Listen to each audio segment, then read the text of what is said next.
Good morning dear students. आप सभी का इस एजुकेशनल यूट्यूब चैनल पर हार्दिक स्वागत है।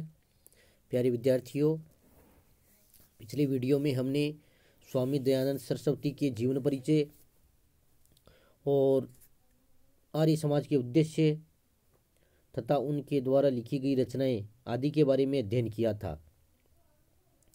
और आज हम धर्म और समाज सुधार के क्षेत्र में आर्य समाज के योगदान की चर्चा करेंगे। स्वामी दयानंद सरस्वती ने अपने विचारों के प्रचार प्रसार के लिए आर्य समाज की स्थापना की। महत्वपूर्ण है, 10 अप्रैल 1875 ईस्वी में बम्बई में उन्होंने आर्य समाज की स्थापना की। इस संस्था के माध्यम से उन्होंने अपने विचारों का प्रचार प्रसार किया और उनके द्वारा लिखी गई महत्वपूर्ण पुस्तक है सत्यार्थ प्रकाश। उनमें भी हमें सामाजिक और धार्मिक सुधारों के बारे में उनका विवेचन मिलता है। तो आर्य समाज ने सामाजिक सुधार में भी अपना योगदान दिया। दयानंद सरस्वती ने वर्ण व्यवस्था को जन्म के स्थान पर कर्म के आधार पर माना। उन्होंने जाति प्रथा तथा छुआछूत का विरोध किया और सामाजिक समानता पर बल दिया। उन्होंने स्त्रियों की दशा सुधारने पर भी बल दिया। उन्होंने बाल विवाह, बहु विवाह, सती प्रथा, दहेज प्रथा, प्रदा प्रथा आदि कुरीतियों का विरोध किया और स्त्री शिक्षा तथा विधवा विवाह का उन्होंने समर्थन किया। विधवा स्त्रियों की दशा सुधारने के लिए उन्होंने प्रयत्न किए। उन्होंने कई विधवा आश्रम भी स्थापित किए। उन्होंने वेदों के आधार पर यह बताया कि शूद्रों एवं स्त्रियों को भी वेद पढ़ने एवं यज्ञोपवीत धारण करने की मनाही नहीं है, यानी शूद्रों और स्त्रियों को भी उन्होंने वेद पढ़ने के अधिकारों पर बल दिया। और इसके साथ साथ उन्होंने स्त्री शिक्षा और स्त्री पुरुष की समानता पर भी बल दिया। तो ये सभी उनके सामाजिक सुधार थे। धार्मिक सुधार, आज स्वामी दयानंद सरस्वती और उनके आर्य समाज ने धार्मिक सुधार आंदोलन को भी प्रोत्साहन दिया। हिंदू धर्म में आई त्रुटियों को सुधारने का प्रयास किया। उन्होंने ईसाई एवं इस्लाम धर्म में व्याप्त कुरीतियों को भी उजागर किया। दयानंद सरस्वती वेद को हिंदू धर्म का आधार मानते थे, इसलिए उन्होंने वेदों की ओर लौटो का नारा दिया था। वे वेद को ईश्वर प्रेरित मानते थे। उन्होंने हिंदू धर्म के मूल स्वरूप पर बल दिया। उन्होंने मूर्ति पूजा, बहुदेववाद, अवतारवाद, पशु बलि आदि का विरोध किया। उन्होंने कर्मकांडों एवं अंधविश्वासों का विरोध किया। इम्पोर्टेंट है, स्वामी दयानंद सरस्वती ने शुद्धि आंदोलन चलाया। तो कई बार कॉम्पिटिशन एग्जाम्स में क्वेश्चन पूछा जाता है कि शुद्धि आंदोलन के प्रवर्तक कौन थे या शुद्धि आंदोलन क्या है। उन्होंने शुद्धि आंदोलन चलाया, जिसके माध्यम से उन हजारों हिंदुओं को वापिस हिंदू धर्म में शामिल किया जो किसी प्रलोभन या दबाव के कारण हिंदू धर्म को छोड़कर इस्लाम धर्म या ईसाई धर्म ग्रहण चुके थे। इस प्रकार ये शुद्धि आंदोलन हिंदू धर्म के पुनरुत्थान में भी सहायक हुआ। साहित्यिक और शैक्षणिक सुधार, उन्होंने आर्य समाज ने एवं उनके संस्थापक दयानंद ने साहित्यिक और शैक्षणिक सुधारों पर भी बल दिया। उन्होंने अपना महत्वपूर्ण ग्रंथ जो सत्यार्थ प्रकाश है वो हिंदी में लिखकर राष्ट्रभाषा के विकास में योगदान दिया। उन्होंने संस्कृत के महत्व को प्रतिपादित करते हुए उसके अध्ययन और अध्यापन हेतु प्रयास किए।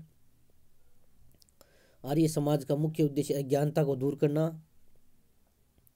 और ज्ञान का प्रसार करना था, इसलिए उन्होंने प्राचीन आश्रम व्यवस्था को पुनः स्थापित करने की आवश्यकता पर बल दिया और शिक्षा की प्राचीन गुरुकुल प्रणाली का भी समर्थन किया। इसके साथ साथ उन्होंने स्त्री शिक्षा के लिए भी महत्वपूर्ण प्रयास किए और ये भी कहा कि स्त्रियों को भी शिक्षा प्राप्त करने का अधिकार है, जिससे समाज की उन्नति हो सके।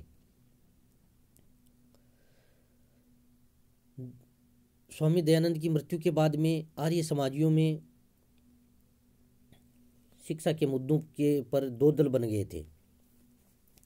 एक दल के नेता लाला हंसराज थे, जो पाश्चात्य शिक्षा के समर्थक थे और यानी अंग्रेजी शिक्षा के, और उनके प्रयत्नों से स्थान स्थान पर स्कूल व कॉलेज स्थापित किए, जो आज भी DAV कॉलेज के नाम से चल रहे हैं। और दूसरे दल के नेता महात्मा मुंशीराम थे, जो भारत की प्राचीन शिक्षा पद्धति को पुनः प्रचलित करना चाहते थे।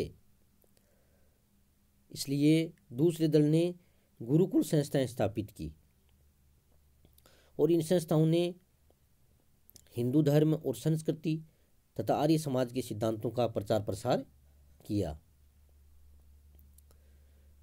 तो इस प्रकार आर्य समाज का भारत के साहित्यिक और शैक्षणिक सुधारों में भी महत्वपूर्ण योगदान रहा है और राष्ट्रीयता में योगदान, भारतवासियों में राजनीतिक जागृति पैदा करने में भी आर्य समाज का महत्वपूर्ण रोल रहा है। वेलेंटाइन शिरोल ने बताया कि आर्य समाज का उद्देश्य सुधार की अपेक्षा हिंदू धर्म को विदेशी प्रभाव से मुक्त करना था।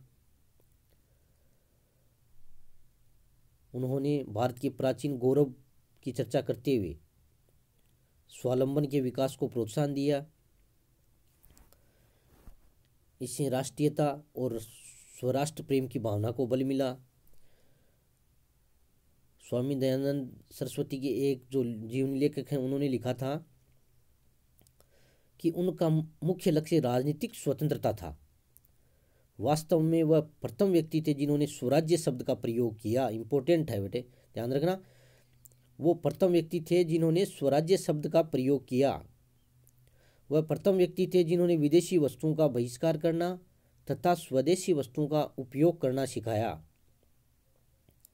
वह प्रथम व्यक्ति थे जिन्होंने हिंदी को राष्ट्रभाषा स्वीकार किया। उन्होंने अपने ग्रंथ सत्यार्थ प्रकाश में लिखा है कि अच्छे से अच्छा विदेशी राज्य स्वदेशी राज्य की तुलना नहीं कर सकता। यानी उन्होंने स्वदेशी शासन पर बल दिया। भारत के राष्ट्रीय आंदोलन के महत्वपूर्ण नेता बाल गंगाधर तिलक, लाला लाजपत राय, गोपाल कृष्ण गोखले, इन्होंने भी आर्य समाज के सिद्धांतों से शिक्षा ग्रहण की थी और वे आर्य समाज के से प्रभावित भी थे। इस प्रकार स्वामी दयानंद सरस्वती और उनके आर्य समाज ने सामाजिक, धार्मिक, साहित्यिक और शैक्षणिक और राष्ट्रीयता में काफ़ी महत्वपूर्ण योगदान दिया, जिससे भारत ने अपने भारतीय गौरव और उनके विकास में, राष्ट्रीयता में इनका अमूल्य योगदान रहा है।